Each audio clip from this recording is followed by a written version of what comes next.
Welcome to Rich Planet TV. I'm Richard D.Hall.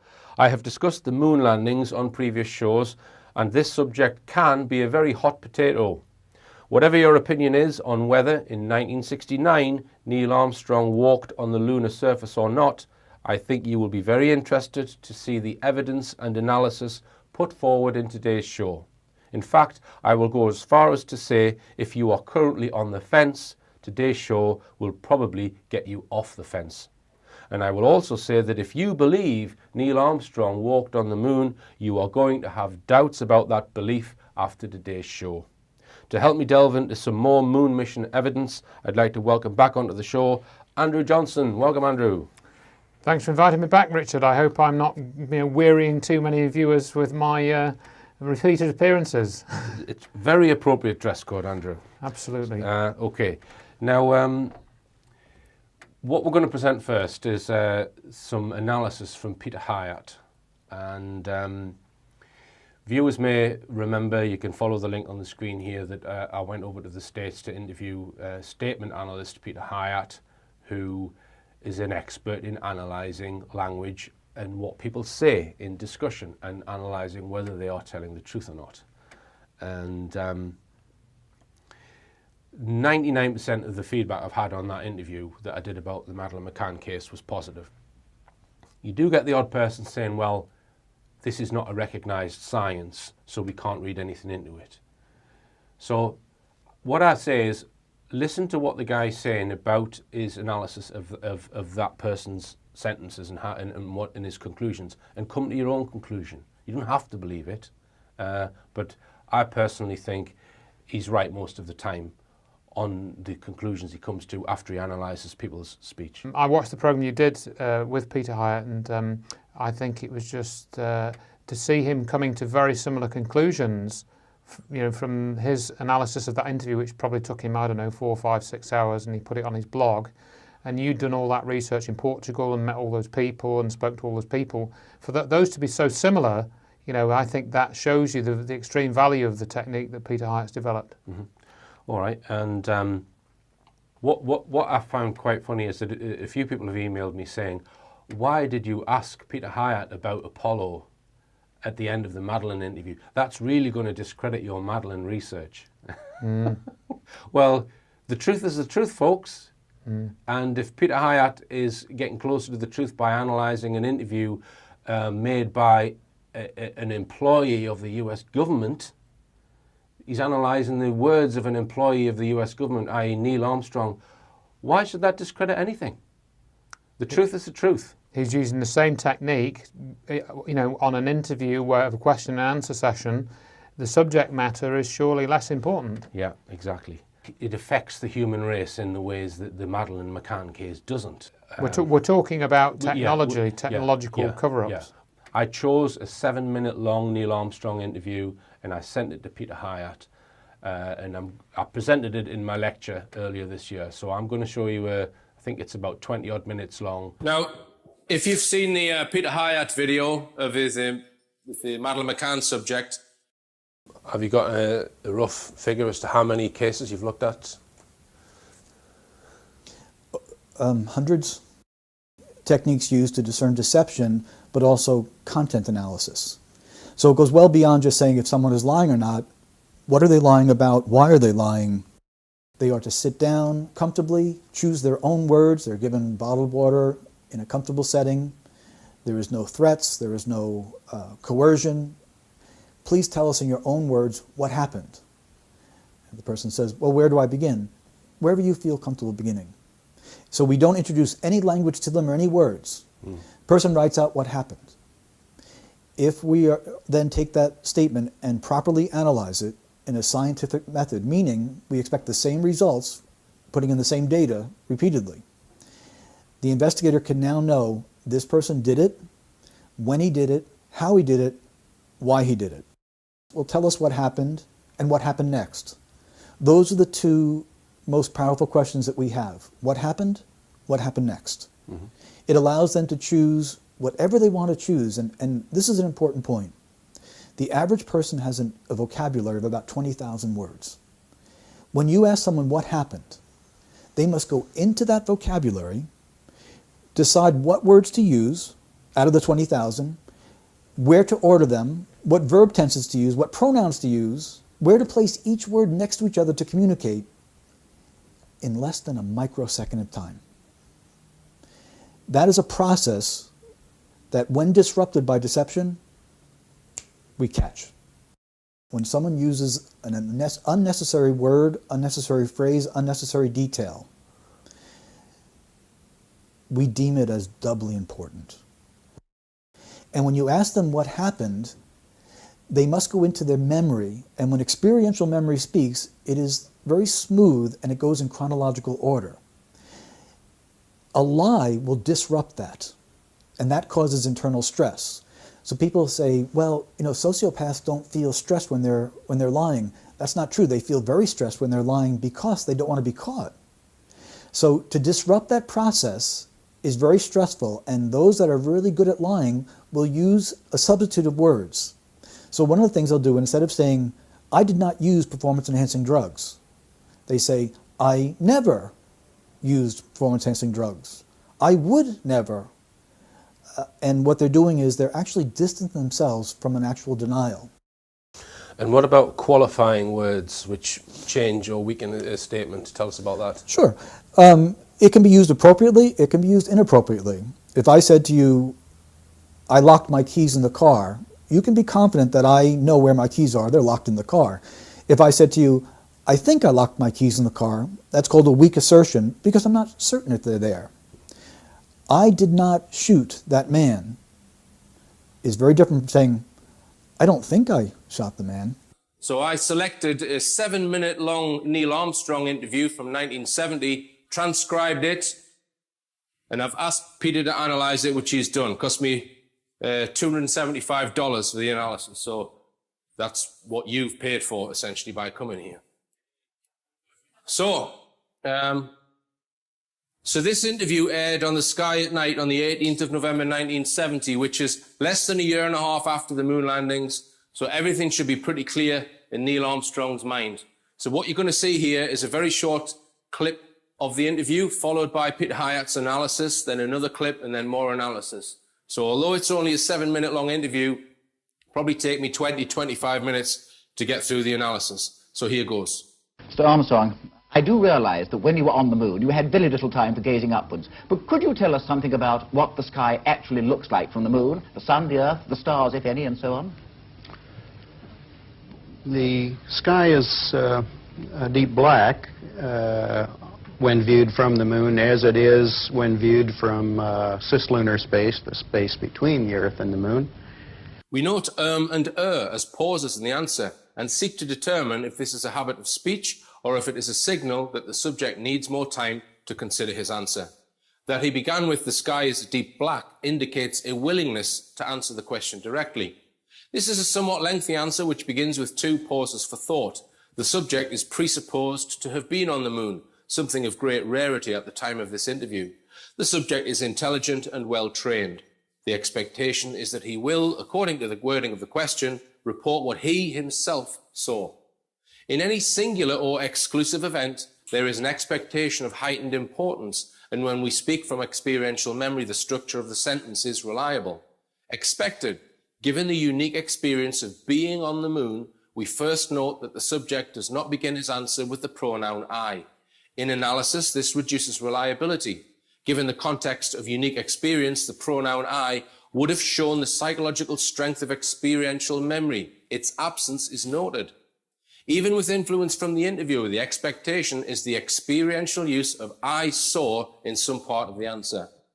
Next, we note the use of passive voice with when viewed from the moon. Passive voice removes the subject himself personally from the statement. The use of passivity is found in concealing identity and/or responsibility in statements. For example, the gun went off is passive voice. If the subject was in a crowd and did not know who fired the gun, this would be appropriate. Here, the subject is describing a universal viewing and avoiding the singular experience that is expected. Next, when viewed from cislunar space, the space between the Earth and the Moon. This is similar to the universal pronoun you that is used to describe a common experience. This leads to a question. Is viewing the space between the Earth and the Moon a common experience that listeners would readily relate to? The Earth is the only visible object other than the Sun that can be seen, although there have been some reports of seeing planets. This is his second sentence after reporting in both passive and universal language. He tells us in general terms what you, universal unnamed, can know, similar to what would be reported in a textbook. Please note the inclusion of some reports. He has thus far avoided giving us personal experience that is highly expected in such an event. This is an indication of avoidance of the response. There is no linguistic connection here between the subject and experiential language at this point. The rule of the negative. Truthful people tell us what they saw, heard, and experienced. When one tells us what they did not see, a la part 1, or hear or experience, the analyst recognizes that this sentence increases in importance. I myself did not see planets from the surface, but I suspect they might be visible. Here we not only have the rule of the negative, but we have the unnecessary addition of the word myself. Since he experienced something highly unique, not only does he report what he did not see, but he feels it necessary to input himself into the sentence where no such imputation should be needed. Who else would be answering this question, or not seeing what he did not see? He offers a weak assertion, I suspect they might be visible, appropriately matching might with suspect. Being that he has thus far not told us what he has seen, it is interesting to note the inclusion of the word suspect. What other word might he have chosen? I think they might be visible would be an appropriately weak assertion where one lacks certainty. The word think is the most commonly chosen. Therefore, we note the use of suspect or suspicion within his vocabulary in context of his answer. We continue to wait to hear him tell us what he saw. The Earth is quite beautiful from space and from the Moon. It looks quite small and quite remote, but it's very blue and covered with white lace of the clouds, and the continents are clearly seen, although they have very little color from that distance. Okay, this is just an aside from myself. He said that from the Moon, the Earth looks very small and remote. Now, the Earth is 4 times the diameter of the Moon, and we're all used to seeing the Moon in the sky and how big it is. So if you were to see something that big in the sky, would you call it small and remote?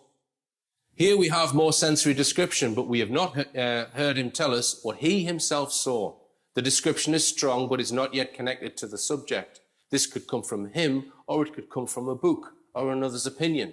With such a stupendous history-making event, we expect to hear up-close personal language. Thus far, we have not. What about the sun? Could you see any trace of the corona? No, the glare from the sun on the helmet visor was too difficult to pick out the corona. Here he says no, which answers the question, but then continues to avoid personal linguistic connection, such as, no, the glare of the sun on my helmet visor was too difficult for me to pick out the corona. This would have been a statement of personal connection, which he has not yet made. Remember, he was asked, did you? With the focus upon himself. He should answer for himself.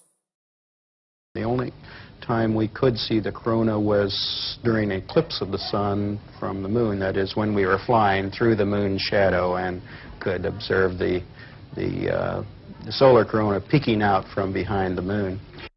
Even if he said the only time I could see was when we were flying, which would fulfill the personal, impactful event on self while sharing we when flying. Stronger is what I saw rather than we. The pronoun we could be produced if he and at least one other discussed this specific topic. Still, given the nature of a most unique and overwhelming event, the expectation remains. He should be using I and past tense verbs in correlation with sensory description.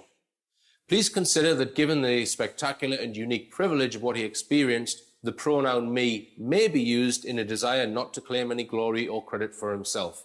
This may be an indication of team over individual. Even with this accepted, we continue to expect him to at some point tell us what he experienced. Thus far, he has not. When the pronoun we is used consistently, we look for the first emergence of the pronoun I and conclude that the sentence containing it is very important. Looking at the photographs that you brought back, the coloured photographs of the moon's surface, it seems that the colour of the surface actually varies according to the angle from which you see it. Is this so? Does it do this? Yes, it certainly does. The wording is appropriate given the structure of the question. Does it do this? Answered by it does. We do note the inclusion of certainly as an unnecessary emphasis. It's a characteristic that we observe first while traveling around the moon in orbit. You could see that at the terminator. Rather than saying we saw and the stronger I saw, he only tells us what they could see at this point. What causes this weak assertion? Why does this historical and spectacularly unique event not yet produce a personal response from the subject? At the boundary between the black part of the moon and the lighted part of the moon, it was as if you were looking at a television set with the contrast turned to full contrast. Here he uses the universal you, second person, that is more likely used in commonly experienced issues, such as a television set contrast. Still, however, the lack of personal connection linguistically raises the question of personal impact upon the subject. What follows next is distancing language. Very black and very white. As you moved further into the light, there were more and more shades of gray. But as you moved further, such the sun was higher above the horizon, you actually start to see the tans and browns appear, although at a very low level. This is distancing language. You, but the event described is specific to him and exclusively astronauts. There is nothing universal about the movement described. Whereas the listener can be referred to with the use of a television, the same cannot be said of space travel. Description is in the language, but there is no justification for the distancing use of the pronoun you in a very highly specialized and dramatic personal experience. Similarly, on the surface of the moon, the same characteristic is evident. Here, there is no pronoun I and no past tense verb. The pronoun I used with the past tense verb is a signal of linguistic commitment. Here, no use of I is also in a sentence where the present tense description is given. You can see browns if the sun is high enough. Apollo 12, for example, landed while the sun was only 5 degrees above the horizon. So when they arrived, they saw no browns or tans anywhere, only fairly high contrast grays. He refers back to history and reports what is commonly and already known. The interviewer has asked him specifically for himself of his experiences. This general answer may have caused this next interruption. But you did. But yes, I did. The sun was at 11 degrees. And Apollo 12 did also the next day when they arose from their sleeping period and the sun was higher. Of course, then the browns were observable to them. We finally have the subject speaking for himself. Unfortunately, it is due to an interruption. When he said, yes, I did, we hold to an expectation that he would now include himself, I, and tell us the sensory descriptions that he holds within personal experiential memory. He does not. He went back to history from his previous answer. Therefore, we do not have the linguistic connection that remains expected. When you were actually walking about on the moon's surface and kicking about a certain amount of dust, did you notice any local colour? And also, were you at all subconsciously worried about the possibility of unsafe areas? The interviewer presumes he was walking on the moon. We have yet to hear Mr. Armstrong make this claim, or more expectedly, since there is no accusation to the contrary, spoken or unspoken, the linguistic connection. Well, the color is a puzzling phenomenon on the moon, aside from the characteristics that I've already mentioned. You generally have the impression of being on a desert-like surface with rather light-colored hues. Yet when you look at the material at close range, as if in your hand, you find it's a charcoal gray, in fact, and we were never able to find any things that were very different from that color. I suspect that as we get more and more samples with future flights, we will see that there is, in fact, some color, but the optical properties on the moon are most peculiar. The theme of distance continues in the description of color. First, he uses the self-reference that I've already mentioned, rather than engage in experiential memory. We note the first reference was also not first-person statement. Next, we note that he avoids telling us what he himself saw by using second-person universal you. You generally have the impression. It is impossible for anyone not there to have this impression, including the interviewer, who did not experience it. We prefer he state without qualification what he saw. He does not.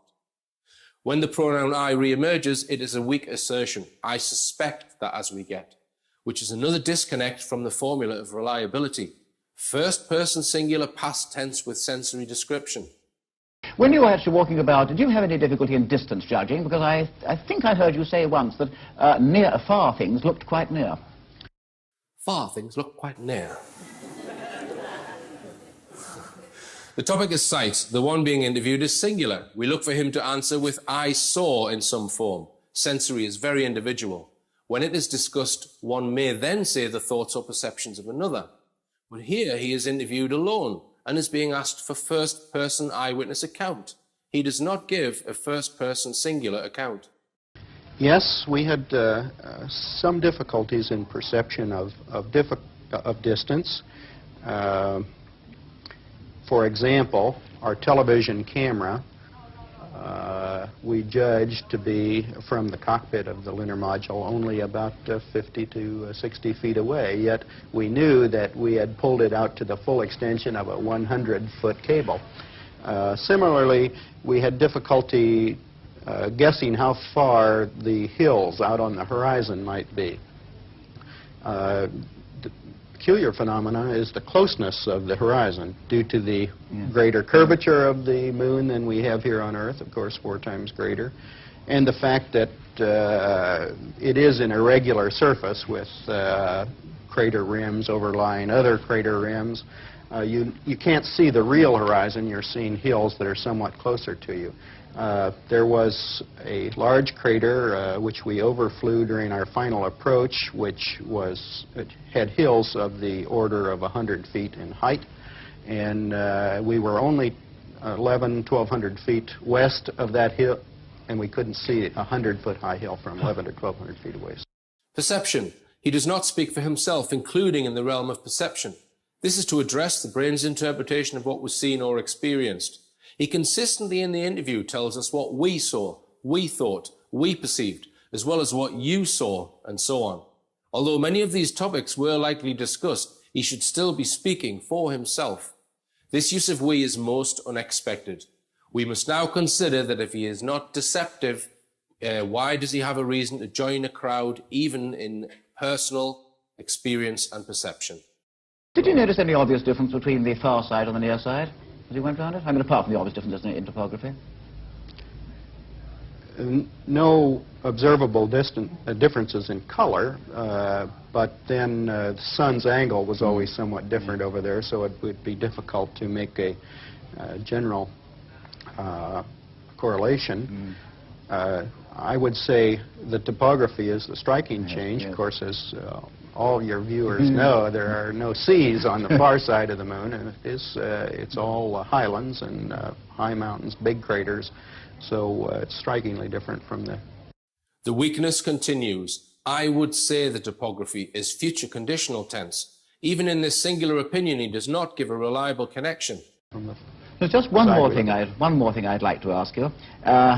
You're one of the very, very few people, I think, whose opinion on this is really worth having. In fact, there are only 4 of you. Do you think, from your knowledge of the moon, having been there, that it is going to be possible in the foreseeable future to set up scientific bases there on anything like a large scale?